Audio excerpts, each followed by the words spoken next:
திருத்தக்கூடாத கழக விதியாக இருந்த தொண்டர்கள்தான் தலைமைகளை தேர்ந்தெடுக்க வேண்டும் என்ற எம்ஜிஆரின் விதி திருத்தப்பட்டது. அம்மா வழிநடத்திய அதிமுக இன்றைக்கு இல்லை. தனக்கான தன் பதவியை மட்டுமே குறியாக கொண்ட ஒருவரின் ஒரு சுயநல அரசியலால் எம்ஜிஆர் உருவாக்கிய அண்ணா திமுக அபகரிப்பு திமுக இன்றைக்கு மாறியிருக்கிறது.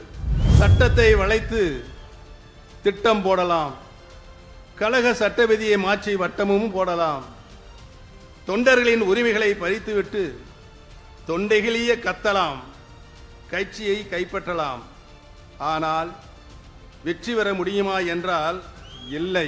இனிமேலும் அதில் பயணிப்பது தன்மானத்திற்கு கேடானது, திராவிடத்திற்கு மாறானது என்பதை உணர்ந்துதான் 75 ஆண்டுகளுக்கு மேலாக திராவிட சித்தாந்தத்தையும் சமூக நீதியும் தடம் பெறலாமல் காத்து வரும் திராவிட முன்னேற்ற கழகம்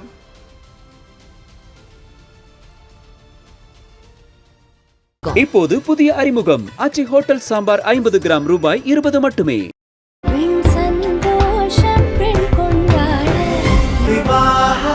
மணப்பெண்ணின் பிரத்யேகமான திருமணம் விவாஹா தி சென்னை சில்க்ஸ்.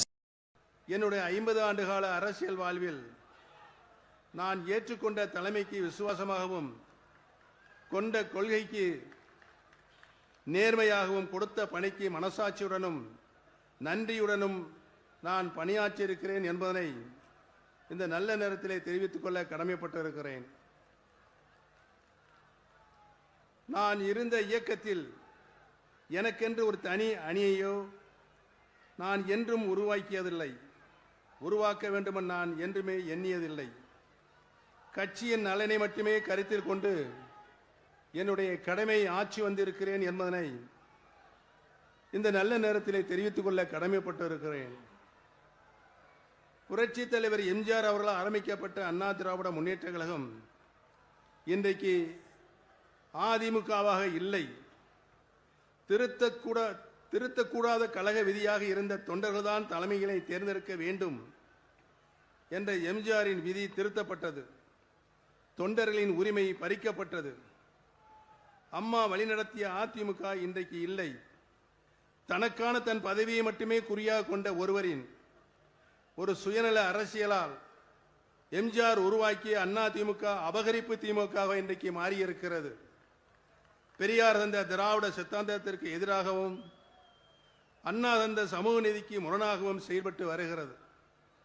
பறிக்கப்பட்ட உரிமையினை மீட்க போராடினேன். சட்ட போராட்டத்தினையும் நான் நடத்தினேன்.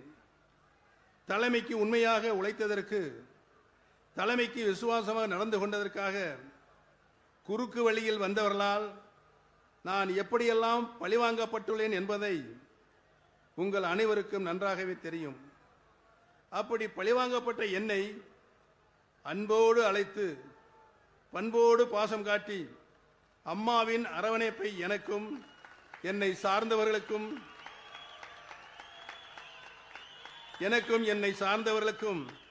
வழங்கியிருக்கிற கரம் பிடித்து வழிகாட்டிய தலைவர் அவர்தான் மாண்புமிகு தமிழ்நாடு முதலமைச்சர் தளபதி அவர்கள்.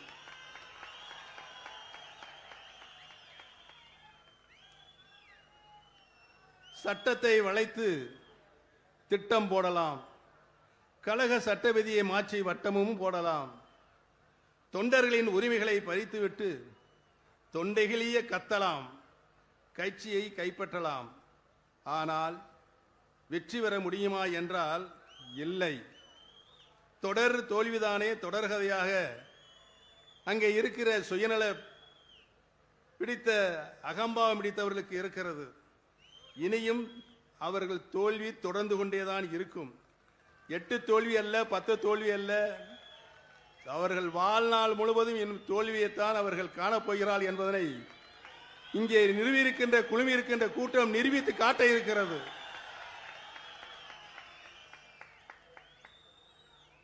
எம்ஜிஆர் ஆரம்பித்த அதிமுக இன்று இல்லை. அம்மா வளர்த்த அதிமுக இன்றும் இல்லை. அதிமுகவோ திமுகவோ இல்லை. இது இன்று அபகரிப்பு திமுகத்தான் மாறியிருக்கிறது, மாற்றப்பட்டு கொண்டிருக்கிறது. இனிமேலும் அதில் பயணிப்பது தன்மானத்திற்கு கேடானது, திராவிடத்திற்கு மாறானது என்பதை உணர்ந்துதான் 75 ஆண்டுகளுக்கு மேலாக திராவிட சித்தாந்தத்தையும் சமூக நீதியும் தடம் பெறலாமல்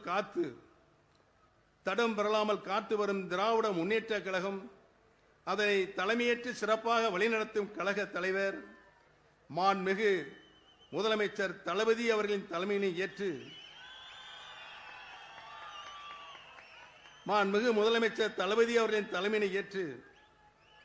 தாய் கழகமான திராவிட முன்னேற்ற கழகத்தில் ஒரு தொண்டனாகத்தான் நான் இன்றைக்கு இணைத்துக் கொண்டிருக்கிறேன் என்பதனை மிக்க பணிவோடு தெரிவித்துக் கொள்ள கடமைப்பட்டிருக்கிறேன்.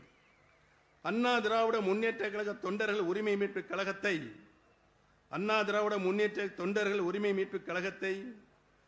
அண்ணா கண்ட திமுகவில் இணைப்பதில் நான் பெருமகிழ்ச்சி அடைகிறேன்.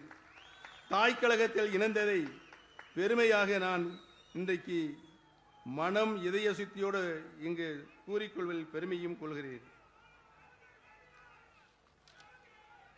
மாற்றான் தோட்டத்து மல்லிகைக்கும் மனம் ஒன்று என்றார் பேரறிஞர் அண்ணா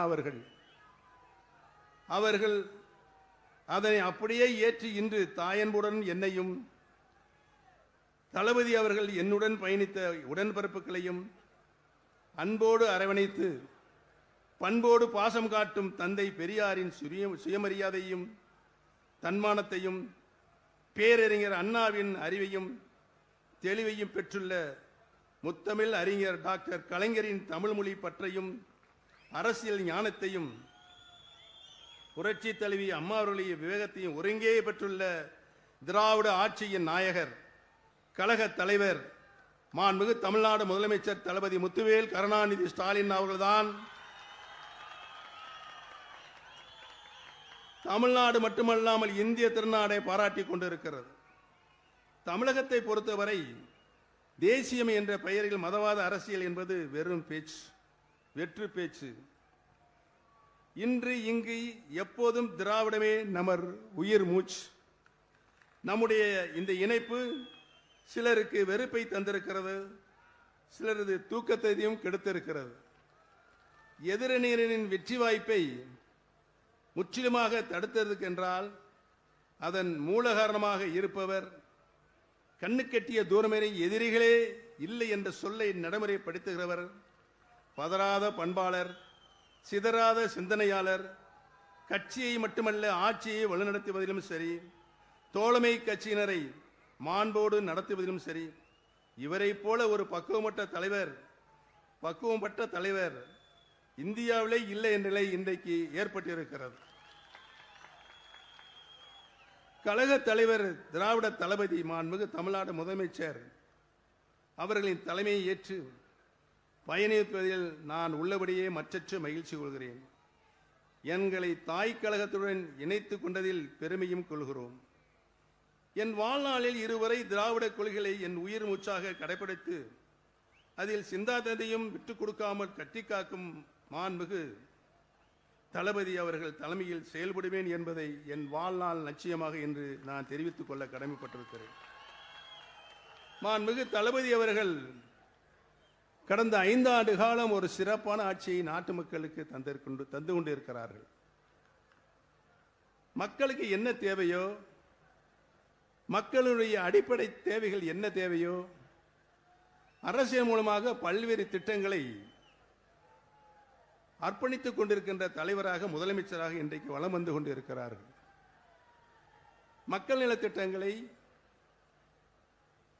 ஜீவாதார உரிமைகளை மக்களுக்கு பெற்றுத் தருவதில் இந்தியாவிலே தலை சிறந்த முதலமைச்சராக இன்றைக்கு நம்முடைய முதலமைச்சர் தலைமை விளங்கிக் கொண்டிருக்கிறார் என்பதனை இந்திய திருநாடை உற்று நோக்கிக் கொண்டிருக்கிறது. இந்த 5 ஆண்டுகால அவருடைய ஆட்சியில் சமூக நீதி, சமத்துவம் உள்ளடக்கிய வளர்ச்சியை மையமாக கொண்டு அனைவருக்கும் கல்வி, அனைவருக்கும் சுகாதாரம், உள்கட்டமைப்பு மற்றும் மகளிர் முன்னேற்றத்தில் முக்கிய சாதனைகளை இன்றைக்கு அவர் செய்து கொண்டிருக்கிறார்கள். மாதந்தோறும் மகளிர் உரிமை தொகை, இல்லம் தேடி கல்வி, புதுமை பெண் திட்டம், மகளிர் இலவச பேருந்து பயணம், மக்களை தேடி அனைவருக்கும் மருத்துவம்,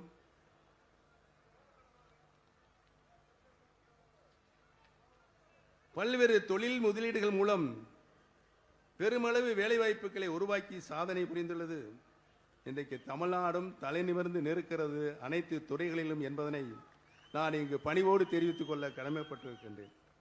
சமீபத்தில் யுபிஎஸ்சி என்று அழைக்கப்படும் ஒன்றிய தேர்வாணையத்தால் நடத்தப்பட்ட தேர்வில் தேர்ச்சி பெற்ற 60 நபர்களில் 57 பேர் நான் முதல்வன் திட்டத்தின் மூலம் பயின்றவர்கள் என்பது இங்கு வரலாற்று சாதனையாக, அதுவும் நம்முடைய தளபதியின் சாதனையாக மக்கள் அனைவரும் பேசிக் கொண்டிருக்கிறார்கள். இந்திய அளவில் போற்றத்தக்க விதத்தில் வளர்ச்சியும் கண்டுள்ளது. நம்முடைய கனவுகள் மெய்ப்பட வேண்டும் என்று தொலைநோக்கு பார்வையின் மூலம் நமது மாண்புமிகு முதலமைச்சர் ஆற்றல் மிகுந்த கழகத் தலைவர் தளபதி அவர்கள் எடுத்து வரும் முயற்சி வெற்றி பெற்று இந்தியாவில் முதன்மை மாநிலமாக தமிழ்நாடு திகழும் என்பதில் மாற்று கருத்துக்கு இடமில்லை. இனி நாங்கள் மட்டுமல்ல, ஒட்டுமொத்த தமிழகமே உங்களின் தலைமையினை ஏற்க தயாராக உள்ளது. தங்களை மீண்டும் 2ஆம் முறையாக முதலமைச்சராக அரியணையில் அமர்த்திட, கழக ஆட்சி மீண்டும் தொடர்ந்திட வரும் தேர்தலில் நாங்கள் அனைவரும் ஒற்றுமையாக இருந்து ஓயாமல் உழைத்திடுவோம். உறங்காமல் களப்பணி ஆட்சி வெற்றி கனிமையை நம்முடைய அருமை தளபதி அவர்களின் திருக்கரங்கில் சமர்ப்பிப்போம் என்று இந்த நல்ல நேரத்தில் சபதம் ஏற்போம் என்பதை தெரிவித்துக் கொள்ள கடமைப்பட்டிருக்கிறேன். மிக குறுகிய காலமாகவே இருந்தாலும் திராவிட முன்னேற்ற கழகத்தில் உடன்பிறப்புகள் இணையும் தாய்க்கழகம் திரும்பும் விழா சீரோடும் சிறப்போடும் நடைபெறுவதற்கு காரணமாக இருந்த பம்பரமாக சுழன்ற மதுரை வடக்கு மாவட்ட கழக செயலாளர் மாண்புமிகு வணிக வரி மற்றும் பத்திரப்பதிவுத்துறை அமைச்சர் அன்பிற்கினிய அருமை சகோதரர் திரு மூர்த்தி அவர்களுக்கும் அவரோடு துணை நின்று பணியாற்றிய மதுரை தெற்கு மாவட்ட கழக செயலாளர் அன்பிற்கினிய அருமை தம்பி திரு மு மணிமாறன் அவர்களுக்கும், முன்னாள் நாடாளுமன்ற உறுப்பினர் தம்பி ரவீந்திரநாத் அவர்களுக்கும், முன்னாள் நாடாளுமன்ற உறுப்பினர் சகோதரர் திரு கோபாலகிருஷ்ணன் அவர்களுக்கும், முன்னாள் சட்டமன்ற உறுப்பினர் சகோதரர் திரு ஐயப்பன் அவர்களுக்கும், மதுரை புறநகர் மாவட்ட கழக செயலாளர் திரு முருகேசன் அவர்களுக்கும் மற்றும் உடனிருந்து ஏற்பாடுகளை செய்திட்ட மாநில, மாவட்ட, ஒன்றிய, நகர, பேரூர் மற்றும் கிளைக்கழக நிர்வாகிகள், உடன்பிறப்புகள் அனைவருக்கும் என் நன்றியை இன்றைக்கு இந்த நல்ல நேரத்தை தெரிவித்துக் கொள்ள கடமைப்பட்டிருக்கிறேன். இங்கு வருகை புரிந்திருக்கின்ற எங்களுடைய குடும்ப சகோதரர் மாண்புமிகு அமைச்சர் திரு பிடிஆர் தியாகராஜன் அவர்களுக்கும் என்னுடைய நன்றியும் வணக்கத்தையும் தெரிவித்துக் கொள்ள கடமைப்பட்டிருக்கிறேன். தமிழகத்தில் திராவிட மாடல் ஆட்சி மீண்டும் மலரட்டும். தமிழகத்தில் திராவிட மாடல் ஆட்சி மீண்டும் மலரட்டும். மாண்புமிகு தமிழ்நாடு முதலமைச்சர் தளபதி முத்துவேல் கருணாநிதி ஸ்டாலின் அவர்களின் ஆட்சியை தொடர்ந்து 2ஆம் முறையாக வெற்றி பெற்று வரலாறு படைக்கட்டும் என்று இந்த நல்ல நேரத்திலே தெரிவித்து எனக்கு இந்த அரியதோறு வாய்ப்பினை வழங்கிய மாண்புமிகு தலைவர்களுக்கு நான் என்னாலும் நன்றி கடன் பட்டிருக்கிறேன் என்பதை கூறி அமர்கிறேன். நன்றி, வணக்கம்.